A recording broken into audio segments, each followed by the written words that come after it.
ఓడిపోయింది, రైతులకు అనుకూలంగా తీర్పు వచ్చింది. సుప్రీంకోర్టులో ఉంది కేసు. ఈ వాదన చెప్పకుండా సుప్రీంకోర్టులో కూడా ఏ ప్రభుత్వం గెలవలేదు. అది కాదు సార్, ఇప్పుడు ఆయన ఈ కేసుని పూర్తిగా స్టడీ చేసిన సుప్రీంకోర్టు గోపాల్ గౌడ గారు, మరి జస్టిస్ గోపాల్ గౌడ గారు, వారి దగ్గర కన్నా ఎక్కువ లా ఉందా? మీరు లా చదివారా? నేను చదవలేదండి, లా ఏం చదవలేదు. మరి చదవకుండా మీరు బేసిక్ క్వాలిఫికేషన్ లేకుండా మీరు ఇవన్నీ మాట్లాడుతున్నప్పుడు రేపు పొద్దున కోర్టే నిజంగానే సూమోటగా మిమ్మల్ని చింతా రాజశేఖర్ గారు రండి మీరు చెప్పండి అంటే మీ ఎవిడెన్స్ని మీరు కోర్టు ముందు ప్రొడ్యూస్ చేయగలరా? ముమ్మాటికి చేయను. I'm confident. ఇఫ్ కోర్టు కనుక నన్ను వాస్తవాలు న్యాయం కోసం నన్ను పిలిస్తే నేను ఖచ్చితంగా వాదించగలను. ఇంకా ఇందాక మీరు చెప్పారు జస్టిస్ గోపాల్ గౌడ గారు, జస్టిస్ గోపాల గౌడ గారికి ఎవరైనా ఈ సంగతి చెప్పారా? అమరావతిలో 1 ఎకరం ఇచ్చిన రైతు, 10 లక్షల విలువైన భూమి ఇచ్చిన రైతు బయటికి వెళ్ళిన తర్వాత 150 ఎకరాలు కొనుక్కోవచ్చు. అది కూడా వేస్తున్నాం, చూసే ఉంటారు అక్కడ ఎవరెవరు ఎంతెంత ఇచ్చారు, ఏంటి ఎస్సీలు ఎంత ఇచ్చారు, రెడ్లు ఎంత ఇచ్చారు, కమ్మోరు ఎంత ఇచ్చారు, అవన్నీ కూడా. ఇది చాలా చాలా ఫన్నీ స్టేట్మెంట్ అండి. ఇది అంటే ఇది మీరు మతిపోతుంది అసలు. ఎలా దీనికి ప్రభుత్వం దృష్టిలో వారీగా అమరావతికి భూములు ఇచ్చిన రైతులు ఎస్సీలు 32, రెడ్లు 23, కమ్మోరు 18%, బీసీలు 14%, కాపులు 9, ఇతరులు. కమ్మోరు 18% ఉన్నప్పుడు వారి మీద ఎందుకండి మీరు పడిపోతున్నారు? నాకు అర్థం కాదు. వారి మీద ఎంతండి? 18% వాళ్ళు 18% మిగిలిన సమాజాన్ని మొత్తాన్ని ప్రభావితం చేసే ఇదే మభ్యపెట్టడం అంటేనండి. మీరు సంఖ్యాపరంగా ఎంతమంది రైతులు ఆ భూమి ఇచ్చారా? ఈ స్టేట్మెంట్ చూడండి. మీరేం చెప్తున్నారు? రైతులు మొత్తం 29,000 మంది రైతుల్లో 18% మాత్రమే కమ్మ సామాజిక వర్గానికి చెందిన వాళ్ళు, ఎస్సీలు 32% మంది అంటున్నారు. సంఖ్యాపరంగా చెప్తున్నారు, నేను చెప్పట్లే, అక్కడ వాస్తవాలు. సో విస్తీర్ణ పరంగా ఎందుకు మాట్లాడరు మీరు? ఇప్పుడు విస్తీర్ణ పరంగా 18% దగ్గర ఎక్కువ ఉంది అంటారు. సగం భూమి 13% దగ్గరే ఉందండి. అమరావతిలో 49% భూమి 13% మంది రైతుల దగ్గర ఉంది. వాళ్ళు కష్టపడ్డారు, కొనుక్కున్నారు. మీకేంటి అభ్యంతరం? నాకేం అభ్యంతరం లేదు, మీకేంటి నొప్పి? నాకేం నొప్పి లేదండి. నేను చెప్పేది ఏంటంటే అమ్ముకున్న వాళ్ళేమో అంటే 2% కంటే తక్కువ భూమి ఉన్న వాళ్ళేమో 87% మంది, 2 ఎకరాల కంటే తక్కువ భూమి ఉన్న వాళ్ళు వాళ్ళే ఎక్కువగా అమ్మేసుకున్నారు. వాళ్ళ దగ్గర నుంచి కొన్నది కూడా దాదాపు ధనికులే. ధనికులు అంటే ఏ సామాజిక వర్గమో మీరు అర్థం చేసుకోవచ్చు. 2 ఎకరాల లోపున్న భూము 87% భూమి.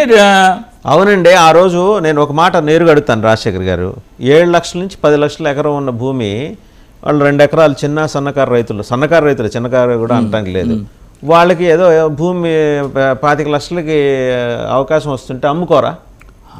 అదే చంద్రబాబు నాయుడు గారికి నేను చెప్పేది అదే.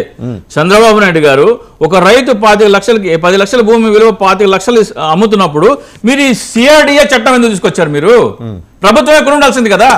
25 లక్షలకి 25 లక్షల ప్రభుత్వం రైతుల దగ్గర కొనాలి కదా. దగ్గర డబ్బులు లేక కదా ఆయన అనేది. మీరు పసుపు కుంకుమకి 20,000 కోట్లు తీసిన మీరు చెప్పేది ఎట్టుందంటే ఆవు కథలాగా ఉంది.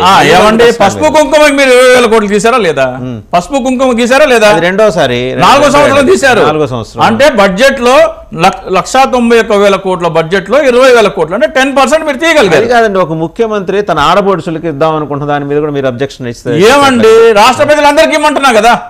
5 లక్షల కోట్లు అంటే ఒక్కొక్క పుట్టిన బిడ్డ దగ్గర నుంచి చనిపోయే ముసలి వరకు మనిషికి ₹1,00,000 ఇవ్వచ్చు. ఇప్పుడు 20,000 ఎంత ఇచ్చాడు? 10,000 ఇచ్చాడా పసుపు కుంకుమ? 20,000 ఇచ్చాడు. ఈ ఆదాయం పంచదలుచుకుంటే పుట్టిన బిడ్డ దగ్గర నుంచి ఉన్న ప్రతి పౌరుడికి ఓటు హక్కు వచ్చిన వాళ్ళకి కాదు, ప్రతి పౌరుడికి ₹1,00,000 ఇవ్వచ్చు. మీరన్నది జరిగి ఉండేది ఎప్పుడు ఆయన మరోసారి ఆయన అధికారంలోకి వచ్చి ఉండుంటే సంపద సృష్టించేవారు, ఆయన ఇచ్చుండేవారు. ఎక్కడ ఆయన మాట మీద నిలబడే మనిషి.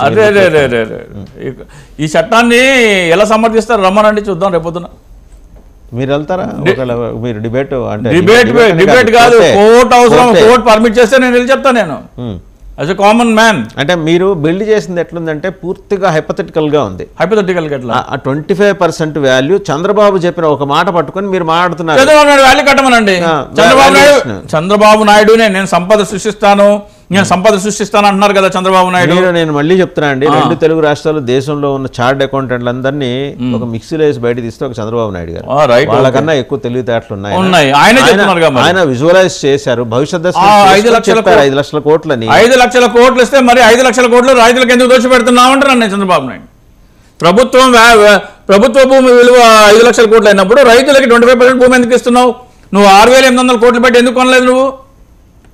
నువ్వు ఫస్ట్ సంవత్సరం బడ్జెట్ వేసావు, పెట్రోల్ మీద డీజిల్ మీద 5 రూపాయలు 6 రూపాయలు పెంచావు కదా, ఇంకో 2 రూపాయలు పెంచు బాబు. ఈ ఒక సంవత్సరం మాత్రమే మీకు పెట్రోల్ డీజిల్ మీద ఇంకో ఇస్తున్నాను.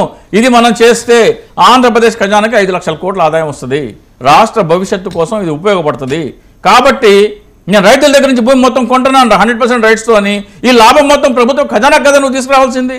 మీరు రైతులకు ఎందుకు ఇస్తున్నావు? నువ్వు అంటే రైతుల ముసుగులో దూరి నువ్వు ఏదో చేస్తున్నావు. నేను అదే అడుగుతున్నాను. నిజంగా అక్కడ కొన్నది ఇప్పుడు ఆ 25% భూమి ఉన్నది అసలు హక్కుదారులదా, సన్స్ ఆఫ్ ది సాయిల్దా, లేకపోతే బయట నుంచి వచ్చేసి కొనుక్కున్న వాళ్ళదా? ఇక్కడ రైతు డెఫినేషనే తెలియాలండి. అదే 2014 రాజధాని ప్రకటనకు ముందర అక్కడ భూమి ఉండి ఈ రోజు కూడా ఆ భూమి ఉన్న వ్యక్తి మాత్రమే రైతు. 2014 అనేది చాలా నిర్దిష్టంగా అక్కడ రాయాలి, చట్టంలో రాసి ఉంటే ఈ రోజున